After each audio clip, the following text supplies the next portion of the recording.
नमस्कार। एनटिभी कोहलपुर समाचारमा स्वागत छ। म प्रेम बुढा छेत्री र साङ्केतिकरणमा हुनुहुन्छ दोभाषी दिपा थापा। प्रतिनिधि र प्रदेश सभा सदस्यको निर्वाचन आउन अब मात्र 9 दिन बाँकी छ। आगामी निर्वाचनलाई बिथोल्ने योजनालाई विफल बनाउन निर्वाचन आयोग कटिबद्ध भएर जुटेको छ। आजको समाचारमा निर्वाचन आयोगले फर्जी मत खस्न सक्ने भन्दै मतदान अधिकृतहरूलाई सचेत रहन गरेको आग्रहको विषय छ। त्यसबाहेक हुम्लाको लिमीमा कर्मचारी पठाउन हेलिकप्टर माग अनि बङ्गलादेशलाई हराएको नेपाली किशोरी खेलाडीहरूको उत्कृष्ट प्रदर्शनको प्रसङ्ग पनि। तर सुरुमा प्रमुख समाचार। मङ्सिर 4 गतेको निर्वाचन बिथोल्ने व्यक्तिलाई कारबाही गर्न निर्वाचन आयोगको निर्देशन। फर्जी मतदान हुने खतरा रहेकाले चनाखो हुन आग्रह। दाङको पहाडी बस्तीमा आधारभूत स्वास्थ्य सेवाको अभाव। गाउँमा स्वास्थ्य चौकी स्थापना गर्न सक्ने उम्मेदवारलाई मात्रै भोट दिने स्थानीयको भनाई।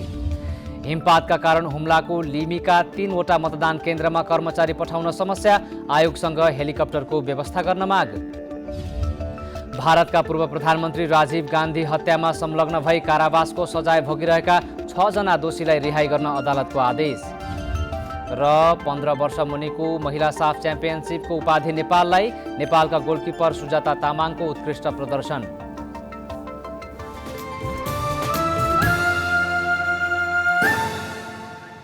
समाचार अब विस्तारमा। निर्वाचन आयोगले आसन्न प्रतिनिधि सभा तथा प्रदेश सभा सदस्य निर्वाचन बिथोल्ने व्यक्तिहरूलाई कारबाही गर्न निर्देशन दिएको छ। आयोगले कानुनको व्यवस्थालाई पूर्ण रूपमा अध्ययन गरेर 100% कार्यान्वयन गराउन निर्वाचन अधिकृतहरूलाई निर्देशन दिएको हो। आयोगले कानुनको प्रभावकारी कार्यान्वयनबाट मात्रै निर्वाचन स्वच्छ, स्वतन्त्र, निष्पक्ष र भयरहित हुने भन्दै निर्वाचनलाई बिथोल्ने कुनै पनि व्यक्ति र तत्त्वहरूलाई कारबाही गर्ने कुरामा पछि नहट्न निर्देशन दिएको हो। कानुनको प्रभावकारी कार्यान्वयन गर्ने कुरामा निर्वाचन अधिकृतहरूले पूर्ण रूपमा पालना गर्न र गराउन प्रमुख निर्वाचन आयुक्त दिनेश कुमार थपलियाले निर्देशन दिनुभयो।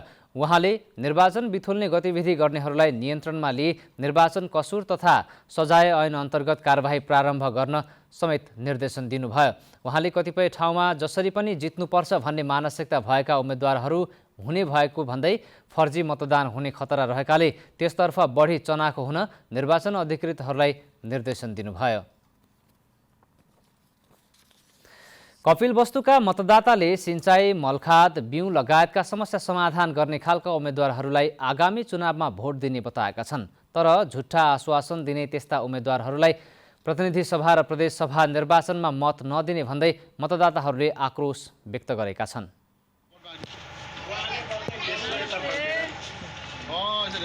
आगामी मङ्सिर 4 गते हुने प्रतिनिधि तथा प्रदेश सभाको निर्वाचनमा सिँचाइ सुविधाको ग्यारेन्टी नभएसम्म मतदान नगर्ने बुद्धभूमि 4 का मतदाता लालबहादुर विश्वकर्मा बताउँछन्। विश्व ब्याङ्कको झन्डै 8 करोड लगानीमा कपिलवस्तुमा गुडरुङ सिँचाइ योजनाको बाँध निर्माण भएको 9 वर्ष बित्दा पनि नहर निर्माण हुन नसक्दा यहाँका किसान वर्षौंदेखि सिँचाइ सुविधाबाट वञ्चित छन्। सिँचाइको बहुत परेशानी छ, किसानहरूले बहुत दुःख पाएका छन्। तर हामीहरूले जसलाई हामीले भोट दिन्छौँ त्यसले गुडरुङ खोलाको पानीको लागि व्यवस्था गर्छ, उसैले हामीले भोट दिन्छौँ। नत्र भने हामीले कसैलाई भोट दिनेवाला छैनौँ। किनभनेदेखि बुड्डीमा चाहिँ बहुत समस्या परेको छ पानीको लागि। गुडरुङ खोलाबाट पानी ल्याइदिन्छन् भन्छन्, बोट लैजान्छन्, कसैले सुन्दैनन्। उनी मात्र होइन, बाणगङ्गा 3 सिउटीका किसान वासुदेव थारू खेती गर्ने समयमा मलखादको समस्या हरेक वर्ष भोग्न बाध्य भएकाले यसपालिको निर्वाचनमा उम्मेदवारका झुट्टा आश्वासनमा नपर्ने बताउँछन्। फारम भर्नुस्, फारम हामीले भरियो, फारम भरेपछि राहत पनि पाइएन। यो सालमा ला हेर्नुस् खाद बर्खामा पनि पाइएन, अहिले कार्तिकको समयमा पाइएन। जसले खाद उपलब्ध गराउँछ त्यसैलाई जिताउने हो। जबसम्म नेताले हामीलाई हेर्दैन हामीले भोट दिनेवाला छैन। आगामी मङ्सिर 4 गते हुने निर्वाचनबाट कपिलवस्तुमा 3 प्रतिनिधि तथा 6 प्रदेश सभा गरी कुल 9 जना जनप्रतिनिधि चुनिनेछन्। विकास बन्जाडे, नेपाल टेलिभिजन, लुम्बिनी प्रदेश, कपिलवस्तु। दाङको पहाडी बस्तीमा आधारभूत स्वास्थ्य सेवाको अभाव छ। स्वास्थ्य चौकी नहुँदा पहाडी बस्तीमा सिटामोल समेत पाउन मुस्किल पर्ने गर्दछ। चुनावी अभियान लिएर गाउँ पसेका उम्मेदवारहरूलाई पहिला गाउँमा स्वास्थ्य चौकी स्थापना गर्न माग राखिएको छ। राप्ती गाउँपालिका वडा नम्बर 5 करङ्गेमा बिरामी पर्दा उपचार गर्ने ठाउँ छैन। ज्वरो आउँदा एक गोली सिटामोलको लागि 3 घण्टा पैदल हिँड्नुपर्छ। सुत्केरी र गर्भवतीका लागि त झनै समस्या छ।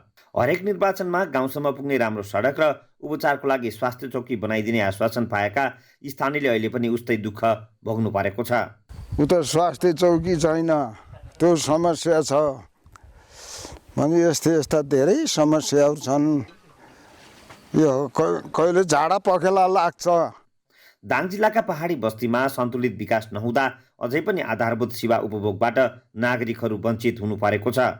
5 वर्षमा एकपटक भोट माग्न गाउँ पसेका नेतालाई नागरिकहरूले प्रश्न गर्न थालेका छन्। स्वास्थ्य चौकी नहुँदा स्थानीयहरूले उपचारको लागि अझै शास्ति खेबिरहनु परेको छ। खोप केन्द्र बाहेक अन्य सुविधा गाउँमा छैन, जसले गर्दा आधारभूत स्वास्थ्य सेवा पाउनबाट समेत स्थानीयहरू वञ्चित भएका छन्। सिटामोल खान तल जानुपर्छ, देउखेरी जानुपर्छ। त्यो अब डेलिभरी हुन लाग्यो भने उहीँ देउखेरी जानुपर्छ। यहीँ बनिदिएपछि यहीँ सजिलो हुँदो, यहीँ सहज हुँदो। विकट पहाडी बस्तीहरूमा अहिले पनि सडक, खानेपानी, विद्युत, सञ्चार, शिक्षा, स्वास्थ्यको समस्या बढी छ। विकास योजना जति सुगम क्षेत्रमा थुप्रिने तर गाउँ तथा दूरदराजका बस्तीसम्म नपुग्ने जटिलता छ। यसको अन्त्यका लागि सन्तुलित विकासको अवधारणा अनुसार काम गर्नुपर्ने देखिन्छ। दशरथ घिमिरे, नेपाल टेलिभिजन, लुम्बिनी प्रदेश, दाङ। मङ्सिर 4 गते हुने प्रतिनिधि सभा र प्रदेशसभा सदस्य निर्वाचनका लागि सल्यानमा 1632 कर्मचारी खटिने भएका छन्। निर्वाचनका लागि मतदान अधिकृत, सहायक मतदान अधिकृत, सहायक कर्मचारी, कार्यालय सहयोगी र स्वयंसेवक लगायतका कर्मचारीहरू खटिने जिल्ला निर्वाचन कार्यालय सल्यानका निर्वाचन अधिकारी निमराज भट्टराईले बताउनुभयो। उहाँका अनुसार 205 मतदान अधिकृत, सहायक मतदान अधिकृत 205, 1017 सहायक कर्मचारी, सहयोगी 205 गरी 1632 कर्मचारी खटिनेछन्। जिल्लाभर 202 मतदान केन्द्र र 117वटा मतदान स्थल कायम गरिएको छ। सल्यानमा 1 प्रतिनिधि सभा र 2 प्रदेश सभा सदस्यका लागि जिल्लाका 10वटै स्थानीय तह गरी 1,57,701 जना मतदाता रहेका छन्। यसै गरी मतदानमा खटिने कर्मचारीहरूलाई आजदेखि अभिमुखीकरणको तालिम सञ्चालन गरिएको छ। निर्वाचन आउन 9 दिन बाँकी रहँदा देशैभरि चुनावी माहौल बढेको बढै छ।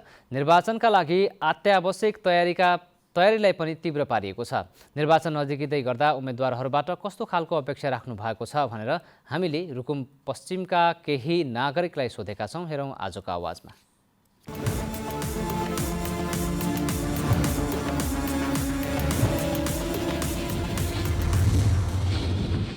जसले चुनाव जितोस्, उहाँले पहिलो कुरा भ्रष्टाचार अन्त्य गर्छु भनेर उहाँहरूले त्यो एउटा प्रतिबद्धता दिनुपर्छ। भ्रष्टाचार कुरा अहिलेसम्म कसैले पनि उठाउनु भएको छैन। 0 टोलरेन्स हुनु पर्यो जिल्लामा र आएको जति बजेट विकास निर्माण खर्च होस् र त्यसको सही सदुपयोग र सही अनुगमन हुनु परोस्। अनि शिक्षा, स्वास्थ्य, सडक, यातायातहरू त्यो त अब निरन्तरता विकासको क्रम जारी नै छ, यो हुँदै गर्छ। यताउता अनि गरिबलाई सुविधा दिउँला भन्ने कुरा कतैबाट गर्दैन। जति नेता भए पनि आफूले उयो गर्न त हुने, आफू नै पेट भर्न त हुने। घरि जरुरी नपुग्ने घरि सुविधा भइसक्ने पुगी जाने राख्नु थियो। इन्डिया जानुपर्छ, अमेरिका जानुपर्छ, विदेश जानुपर्छ। पैसा लागि के खलामा त्यो किन्ने खानु परिरहेको छ कि छैन काम। विशेष गरी हामीले जनताका प्रतिनिधिसँग हामीले गरेको अपेक्षा, उहाँहरूले सर्वप्रथम त उहाँहरूले गरेका प्रतिबद्धताहरू कार्यान्वयन होस्, यो अपेक्षा गरेका छौँ। युवाहरूले रोजगारमा अब एकदम राम्रो तरिकाले गरिदिए राम्रो लाग्थ्यो अरे मलाई।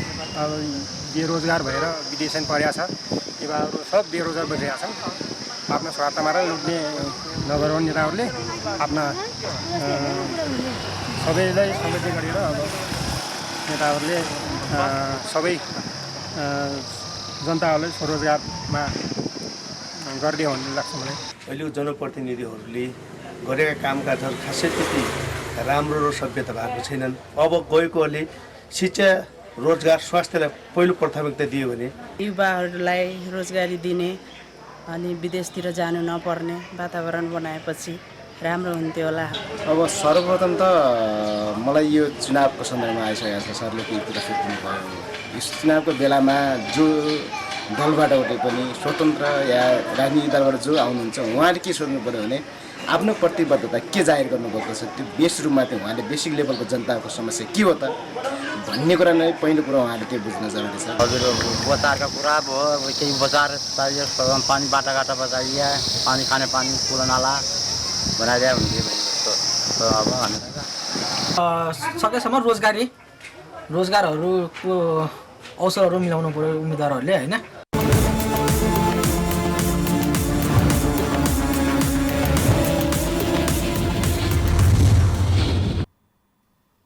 समाचारको क्रम जारी नै छ। अहिलेलाई एकैछिनको विश्राम।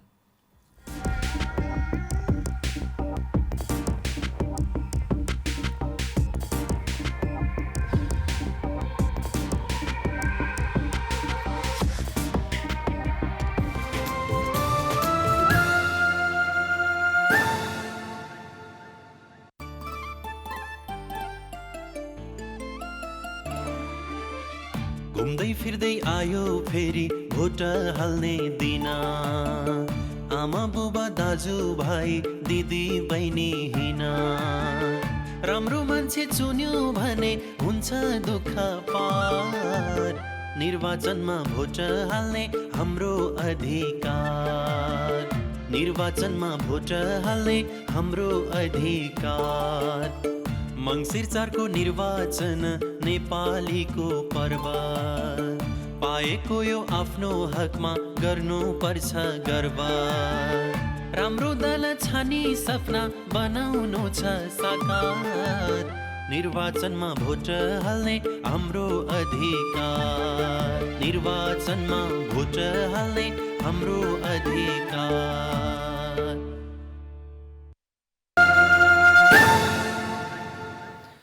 विश्रामपछि समाचारमा पुनः स्वागत छ। अब बाँकी समाचार। दाङ जिल्लामा यसपटकको निर्वाचनमा उम्मेदवारहरू बीच नै निकै रोचक प्रतिस्पर्धा भइरहेको छ। 2074 सालको निर्वाचनमा एक अर्कालाई विजयी बनाउन लागि परेका नेताहरू नै अहिले एक अर्कालाई हराउन कम्मर कसेर लागेका छन्। 2074 सालको प्रतिनिधि सभा र प्रदेशसभा निर्वाचनमा सङ्घ र प्रदेशमा भागबण्डा गरी एक अर्कालाई विजय गराउन लागि परेका नेकपा एमालेका महासचिव शङ्कर पोखरेल र माओवादी केन्द्रका उपाध्यक्ष कृष्णबहादुर महरा यसपटकको निर्वाचनमा एक अर्कालाई हराउन लागि परेका छन्। दाङको प्रतिनिधि सभा क्षेत्र नम्बर 2 मा एमाले महासचिव शङ्कर पोखरेल र माओवादी केन्द्रकी नेत्री रेखा शर्माका बीच तीव्र प्रतिस्पर्धा हुने देखिएको छ। महराले यसपटकको निर्वाचनमा आफ्नो निर्वाचन क्षेत्रमा रेखा शर्मालाई अगाडि सार्नु भएको छ। माओवादी नेत्री शर्मालाई नेपाली काङ्ग्रेस, राष्ट्रिय जनमोर्चा लगायतका दलको समर्थन छ। 2074 को निर्वाचनमा 2 नम्बर क्षेत्रबाट प्रदेशसभा सदस्यमा शङ्कर पोखरेल र प्रतिनिधि सभा सदस्यमा कृष्णबहादुर महरा उम्मेद्वार हुनुहुन्थ्यो। त्यतिबेला एउटै मञ्चबाट एकले अर्कालाई मत माग्दै हिँडेका यी दुवै नेताहरू अहिले पनि उम्मेद्वारको नाम नलिएर एक अर्काका दलका उम्मेद्वारलाई हराउन आह्वान गर्दै हिँड्नु भएको छ। एक प्रकारले स्वार्थहरूको चाहिँ झुन्डका रूपमा रहेको गठबन्धन र त्यसले राजनीतिलाई अस्थिरतातर्फ लैजान्छ भन्ने कुरा निश्चित छ। यस्तो अवस्थामा जनताले यी सच्चाइलाई आत्मसात गर्ने बित्तिकै स्वाभाविक रूपमा नेकपा एमालेको जित निश्चित छ भन्ने म ठान्छु। यो दाङ 2 को सन्दर्भको कुरा मात्रै होइन, मेरो कल्पनाको दाङ र पश्चिम नेपाल उहाँहरूको रेखा शर्मा, राजु खनाल र प्रचण्ड विक्रमको कल्पनासँग एउटै कुरा हो, त्यसमा कुनै मतभेद छैन। त्यसैले मेरो होल हार्टले पूर्ण हृदयका साथ उहाँहरू साथ छ। शङ्कर पोखरेल र रेखा शर्मा सङ्घीय संसदको उम्मेद्वार भए पनि उहाँहरूले लुम्बिनी प्रदेशको राजधानी कार्यान्वयनलाई प्रमुख मुद्दाको रूपमा उठाउनु भएको छ। उहाँहरू दुवैजनाले सार्वजनिक गर्नुभएका आफ्ना दलीय प्रतिबद्धतामा दाङमा अल्पत्र जस्तै रहेका पूर्वाधार निर्माणका कामलाई पुरा गर्ने, कृषकको आय स्तर वृद्धिलाई प्राथमिकता दिने जस्ता समान विषय समेटिएका छन्। सन्तोष सुवेदी, नेपाल टेलिभिजन, लुम्बिनी प्रदेश, दाङ। बाँकेका 8वटै पालिकामा नमुना मतदान कार्यक्रम सम्पन्न भएको छ। जिल्ला निर्वाचन अधिकृत रमा पन्तका अनुसार बाँकेको नेपालगञ्ज उपमहानगर, कोहलपुर नगरपालिका, बैजनाथ, राप्ती सोनारी, नरैनापुर, डुडुवा, जानकी र खजुरा गाउँपालिकामा नमुना मतदानको अभ्यास गरिएको हो। उहाँले अभ्यास नमुना मतदान कार्यक्रमले मतदाता शिक्षा नपुगेको स्थानको पहिचान गरी मतदाता शिक्षाको अभियान सञ्चालन समेत गरिएको बताउनुभयो। नमुना मतदानले बाँकेका 138 मतदान स्थलमा मतदान गर्ने मतदातालाई सहज हुने अपेक्षा गरिएको पन्तले बताउनुभयो। मङ्सिर 4 को निर्वाचनका लागि हुम्लाको नामखा गाउँपालिका 6 को हिमालपारीको गाउँ लिमीका 3वटा मतदान केन्द्रमा खटाइएका कर्मचारीलाई पठाउन हिमपात बाधक भएको छ। ती 3वटा मतदान केन्द्रमा खटिएका कर्मचारीलाई हेलिकप्टरबाट पुर्याउने व्यवस्था गर्न माग गरिएको छ। लिमी जाने 2वटै नाकामा बाक्लो हिमपात हुँदा मतदानका लागि खटिएका कर्मचारी पैदल जान नसक्ने अवस्था देखिएपछि मुख्य निर्वाचन अधिकृतको कार्यालयले आयोगसँग हेलिकप्टरको व्यवस्था गर्न माग गरेको हो। मुख्य निर्वाचन अधिकृत डिल प्रसाद सापकोटाले लिमीका तिल, हल्जी र जाङ मतदान केन्द्रमा खटिने कर्मचारी र सुरक्षाकर्मीलाई हेलिकप्टरबाट पुर्याउने व्यवस्था गर्न निर्वाचन आयोगसँग माग गर्नुभएको छ। लिमीको एउटा मतदान केन्द्रका लागि मतदान र सहायक मतदान अधिकृत सहित 7 जना कर्मचारी र 8 जना सुरक्षाकर्मी गरी 45 जना खटिएका छन्। लिमीका 3 मतदान केन्द्रमा जम्मा 541 मतदाता रहेका छन्। आसन्न प्रतिनिधि सभा र प्रदेश सभा निर्वाचनका लागि बाँके क्षेत्र नम्बर 1 मा 5 दलीय वाम लोकतान्त्रिक गठबन्धनले आफ्नो प्रतिबद्धता पत्र सार्वजनिक गरेको छ। कोहलपुरमा आज पत्रकार सम्मेलन गरी प्रतिबद्धता पत्र सार्वजनिक गरिएको हो। प्रतिबद्धता पत्रलाई नेपाली कांग्रेसका केन्द्रीय सदस्य मैकुलाल वाल्मीकि, प्रतिनिधि सभा सदस्य पदका उम्मेद्वार महेश्वर जङ गहतराज, नेकपा एकीकृत समाजवादीका केन्द्रीय सदस्य अशोक कोइराला, नेपाली कांग्रेस बाँकेका सभापति नारायण प्रसाद गौडेल तथा प्रदेश सभाका उम्मेद्वारहरूले संयुक्त रूपमा सार्वजनिक गर्नुभएको हो। मङ्सिर 4 गतेको चुनाव नजिकिँदै गएका बेला बाजुराको बुढीनन्दा नगरपालिकाका माथिल्लो हिमाली क्षेत्रका स्थानीयहरू बेसी झर्न थालेका छन्। हिमाली भेगमा चिसो बढेपछि भेडा च्याङ्ग्रा सहित सबै परिवार अछामतिर बसाइ सर्न थालेका छन्। बुढीनन्दा नगरपालिका 9 र 10 पाण्डुसेनका 15 परिवारको समूह अछामतिर बसाइ सरेका छन्। मङ्सिर 4 गतेसम्म गाउँमै बसे चिसो बढ्ने, हिउँ आउने सम्भावना भएकाले पनि केही समय अछामतिर सर्न लागेको स्थानीय सीता थापाले बताउनुभयो। हिउँ पर्ने समयमा चुनाव भएकाले भोट हाल्न नपाएको उहाँले गुनासो गर्नुभयो। बाजुराको उत्तरी क्षेत्रका बासिन्दा हुम्ला र मुगुका स्थानीय हिउँदे याममा चिसो छल्न र खाद्यान्नको अभावका कारण यो समयमा बसाइ सर्दै आएका छन्। सहयोगापेक्ष मानवहरूको सेवामा समर्पित मानव सेवा आश्रमको नेपालगञ्ज स्थित आश्रमले आफ्नै भवन निर्माणका लागि सहयोगको आह्वान गरेको छ। आश्रमको सेवा विस्तार र संरक्षणमा रहेका व्यक्तिहरूको सहजताका लागि आश्रमले आफ्नै भवन निर्माणको पहल सुरु गरेको हो। आश्रमले आयोजना हुने विविध कार्यक्रममा सहभागी हुने दाताहरूबाट आर्थिक सहयोग जुट्ने विश्वास लिएको छ। अशक्त, असहाय, अभिभावकविहीन सहयोगापेक्षहरूको उद्धार गरी पारिवारिक पुनर्मिलन गराउँदै आएको नेपालगञ्ज आश्रमले अहिले 33 जनालाई आश्रय दिइरहेको छ। समाचारको क्रम जारी नै छ, एकैछिनको विश्राम।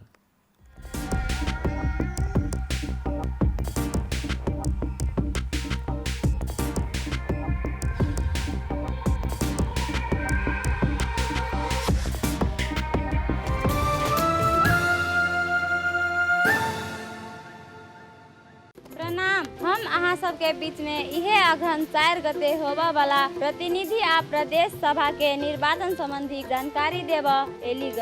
नीक बात बताबे लिया, बता देता एहि बेर के चुनाव में केना का वोट गिरेबे। देखू मरनी चाची, हमनी सबके ई चुनाव में 4 गो मतपत्र रहत आ चारू मतपत्र में एगो छाप लगावे के पड़त। ई बहुते मतपत्र रहल है, केना के? प्रतिनिधि सभा के पहले निर्वाचित होए वाला आ प्रत्यक्ष तरफ ई ललका रंग के मतपत्र में एगो वोट गिरावे के पड़त। तेकर बाद यह सभा के समानुपातिक तरफ ई करिकबा रंग के मतपत्र में एगो वोट गिरावे के पड़त। एकर मतलब अब प्रदेश सभा के भी ओहने होते कि केना? हाँ मारनी चाची, एहि में भी प्रत्यक्ष तरफ एहने मतपत्र में एगो वोट आ समानुपातिक तरफ एहने मतपत्र में एगो वोट गिरावे के पड़त। तेकर बाद ई सभे मतपत्र के लेल अलग अलग निर्धारण कयल गेल मतपत्र गिरावे वाला बक्सा में मतपत्र गिरावे के पड़त। फिर मतपत्र में छाप लगबैत देरी न ले पाई जेका कोठली भीतर मात्र लगावे के पड़त। निमन से समझली ना?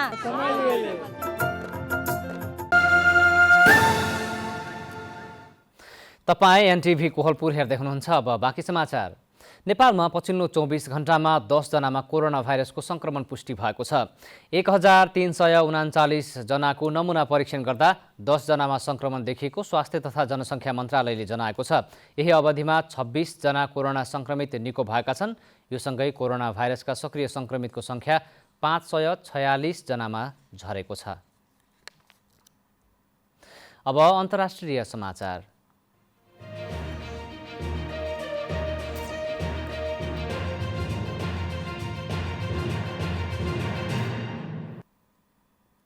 भारतका पूर्व प्रधानमन्त्री राजीव गान्धीको हत्यामा संलग्न भई आजीवन कारावासको सजाय भोगिरहेका 6 जनालाई रिहा गर्न भारतीय सर्वोच्च अदालतले आदेश दिएको छ। नलिनी श्रीहरन र आरपी रविचन्द्रन सहित 6 जनालाई रिहा गर्न सर्वोच्चले आज आदेश दिएको हो। अदालतले गान्धीको हत्याका दोषी लामो समयदेखि कारागारमा रहेका तथा उनीहरूको असल आचरणलाई दृष्टिगत गरी थुनामुक्त गर्न आदेश दिएको बताइएको छ। तमिलनाडु सरकारले पनि उनीहरूको आजीवन कारावासको सजाय माफ गर्दै रिहाइका लागि सिफारिस गरेको थियो। संविधानको धारा 161 अन्तर्गत प्राप्त अधिकारको प्रयोग गर्दै उनीहरूको रिहाइका लागि राज्यपाल समक्ष सिफारिस गरिएको थियो। अब आर्थिक समाचार।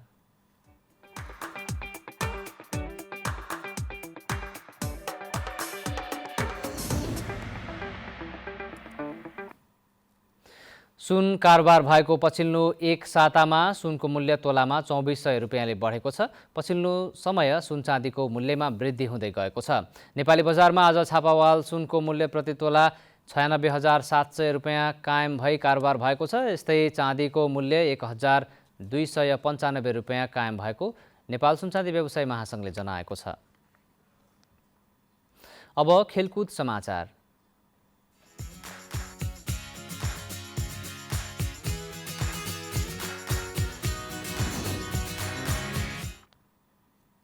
नेपालले बङ्गलादेशमा आयोजना भएको 15 वर्ष मुनिको महिला साफ च्याम्पियनसिप फुटबलको उपाधि जितेको छ।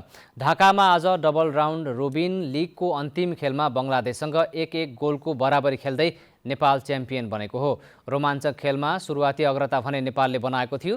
खेलको 14औं मिनेटमा सुशीला केसीले गोल गर्दै नेपाललाई अग्रता दिलाएकी थिइन्। तर खेलको 54औं मिनेटमा रुमाले गोल गर्दै बङ्गलादेशलाई 1-1 गोलको बराबरीमा ल्याइन्। त्यसपछि खेलको 89औं मिनेटमा बङ्गलादेशले पेनाल्टी प्राप्त गर्यो, तर बङ्गलादेशकी बीबी रिताको पेनाल्टी नेपालका गोलकिपर सुजाता तामाङले उत्कृष्ट बचाउ गरिन्। बराबरीसँगै नेपालले 4 खेलमा अपराजित रहँदै 10 अङ्क जोडेर शीर्ष स्थानमा रहँदै उपाधि उचालेको हो। बङ्गलादेश 4 खेलमा 7 अङ्क जोडेर उपविजेता बन्यो। प्रधानमन्त्री कप 1 दिवसीय क्रिकेट प्रतियोगितामा नेपाल पुलिस क्लबलाई हराउँदै त्रिभुवन आर्मी क्लब फाइनलमा पुगेको छ। आज कृतिपुरको त्रिवी मैदानमा भएको रोमाञ्चक खेलमा पुलिसलाई 2 विकेटले हराउँदै आर्मी फाइनलमा पुगेको हो। पुलिसले दिएको 305 रनको लक्ष्य आर्मीले 1 बल बाँकी छँदा 8 विकेट गुमाएर भेट्टायो। यसअघि टस हारेर ब्याटिङको निम्तो पाएको पुलिसले निर्धारित 50 ओभरमा 4 विकेट गुमाएर 304 रन बनाएको थियो। उसका लागि कप्तान दिपेन्द्र सिंह ऐरीले 140 रनको शतकीय पारी खेले। अब आर्मीले भोलि उपाधिका लागि सशस्त्र प्रहरीको एपीएफ क्लबसँग खेल्नेछ। फाइनल खेल भोलि बिहान 9 बजे कृतिपुरमा हुनेछ। अब मौसम।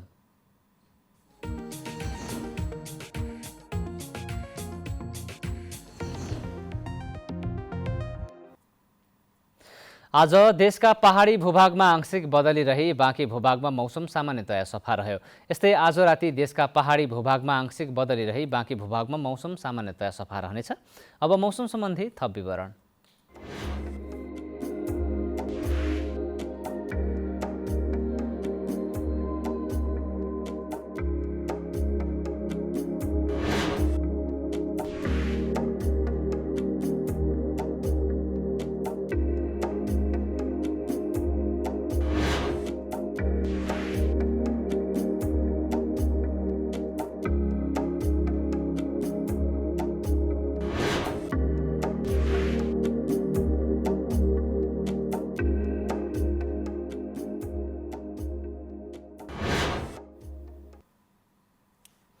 समाचारको अन्त्यमा प्रमुख समाचार पुनः एकपटक।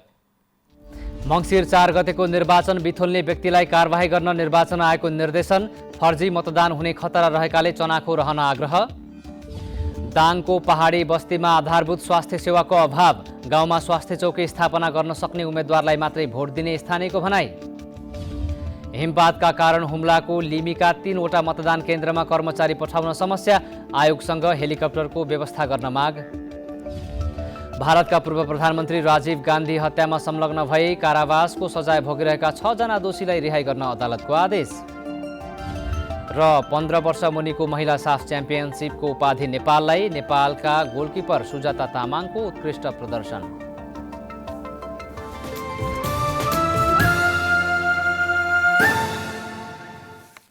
हवस् त अहिलेलाई समाचारको सिलसिला यति नै। बिदा दिनुहोस्। नमस्कार।